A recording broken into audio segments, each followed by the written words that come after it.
事态发展到今天，重走计划经济的道路，闭关锁国是一个大概率的事件，是吧？这已经没什么疑问了。因为世界各国都在忙着追究病毒的源头，有一些心急火燎的已经开始废除了原先签订的协议，连债务都不还了。更大的索赔金额正在路上，还没有送到中南海，还没有送到宫里，是吧？那么有些人是吃霸王餐的，比如说原先非洲的那些小伙伴，有一些是要求追加贷款金额的，给你感觉到好像还能勉强维持。更多的是西方国家，他们是依法开始追究病毒的来源，并且为它造成的伤害要进行索赔，从法理上依据国际法，要正式废除中国政府的主权豁免。那这样在国际社会中逐渐就玩不转了，是吧？原先伸向世界的这些触角都会被一一斩断。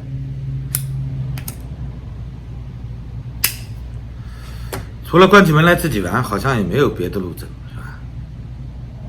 到了这个时刻，我们不妨来想一想，是怎么走到这一步的。习胖上台的时候接手的是一个什么样的国家呢？是一个外汇储备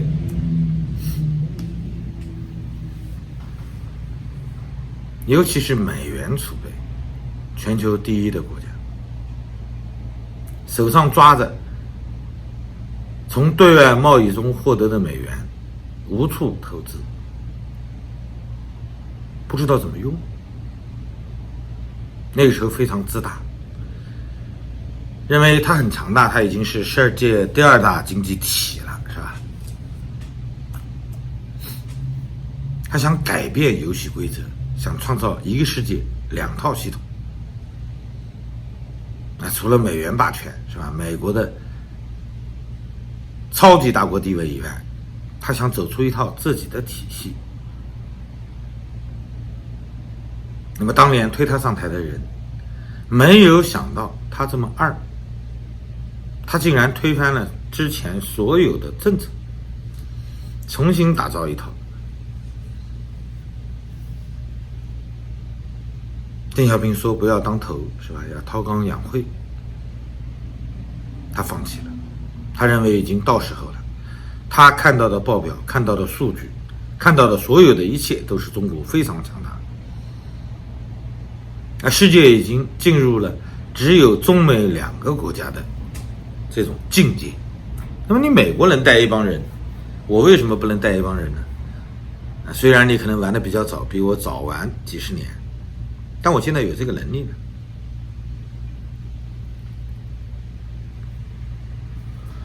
当年中国为他提供这些报表数据的人，一部分是行政官僚，一部分是骗钱的。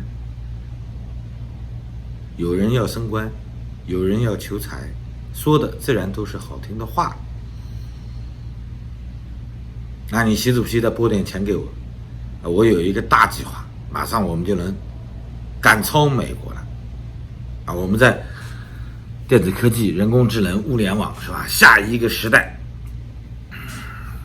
我们将跟美国并肩齐驱。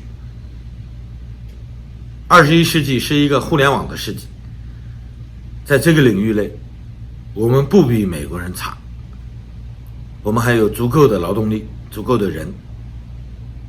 中国人的创新能力是无以复加的。我们有历史，我们有引以为傲的东西，我们还有毛泽东思想，是吧？他最起码他要搞社会主义。所以习胖一上台他就说，无论我们走什么样的道路，无论我们有什么样的中国特色，我们走的都是社会主义道路。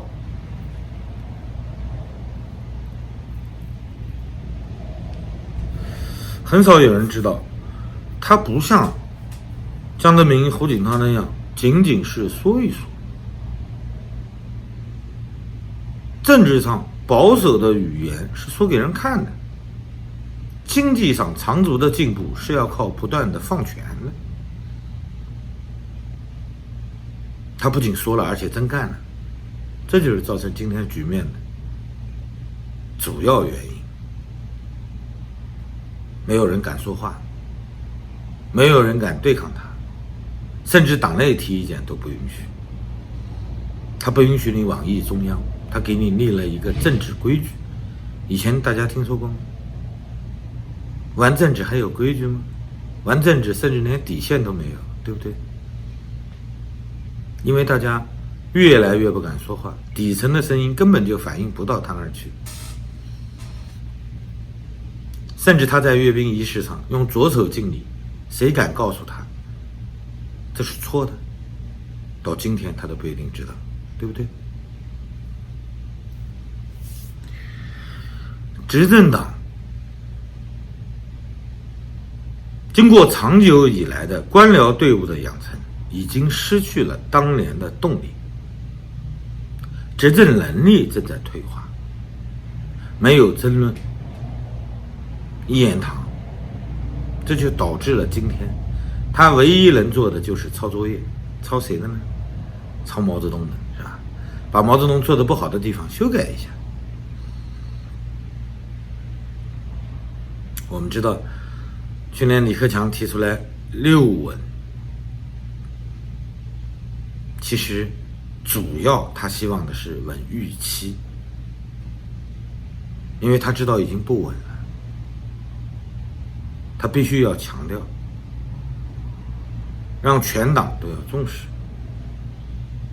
到了习胖这儿，他在陕西考察的时候，重点讲了2句话。第一句话是6保，要保民生。说到底一句话，他已经知道政权岌岌可危了，但是他另外一句话非常重要，他希望陕西陪同他的这些官员能够吸取秦岭北路的教训，不要搞违建，是吧？不要像在龙脉上打钉子一样，打上那么多桩，建那么多高楼，是吧？小洋楼，会破坏龙脉的。他就是这么一个人。在他上台以前，他会隐忍，是吧？他上台以后，他就认为隐忍并不重要，重要的是实现他心中的抱负。那么到了最后，他发现好像有点不对，他现在提议全党要应对即将到来的重大的国际局势的改变。他有点二，但是他不是那么傻，他知道他需要干什么。稳就业、稳金融、稳外贸、稳外资、稳投资、稳预期，这是过去式。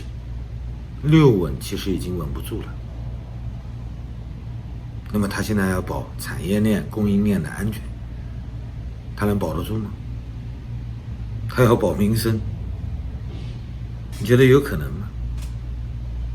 他还要保粮食人权安全，这都是非常可笑的事。你保粮食就行了，你保什么能源呢？如果没有经济，你还有能源吗？你还需要那么多能源吗？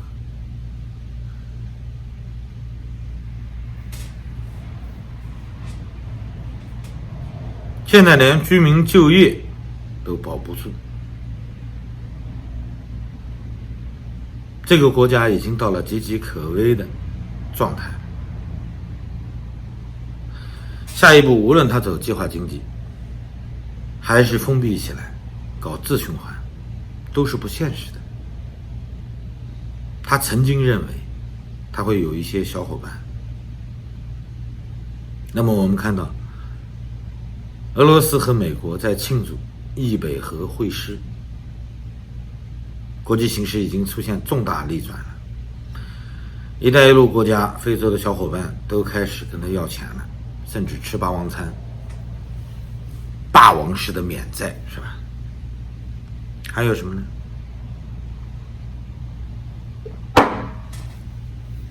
他强调的要求国进民退。那么国企除了稳定国内正常的保障体系以外，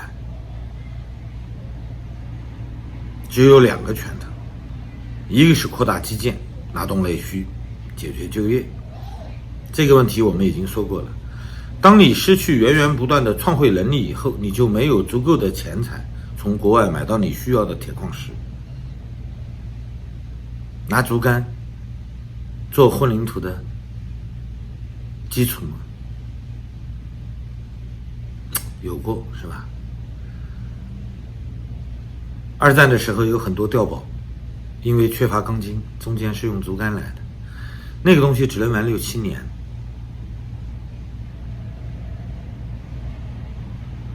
还有一个拳头是伸向世界的所谓的一带一路，它是去产能的一个好去处，它可以解决大量的国企在对外援助中获得的工作机会以及输出的产能。一带一路真正对外投资部分只有几千亿美元，但是它带动了各个省市对外投资以及相关的附属服务项目，这7年下来已经30多万亿人民币了。你即便除以7，